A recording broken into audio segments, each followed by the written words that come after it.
Kapag umangat ka, laging may mga taong gusto kang hilahin pababa.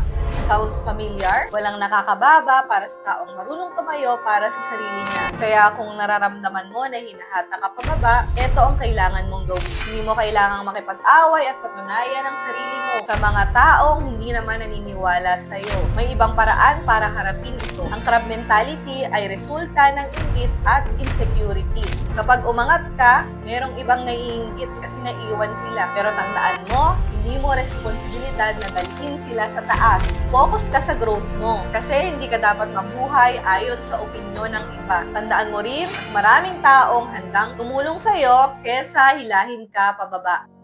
Pero paano kung ang mga taong humihila sa'yo ay malapit sa'yo? Pamilya, kaibigan, o katrabaho?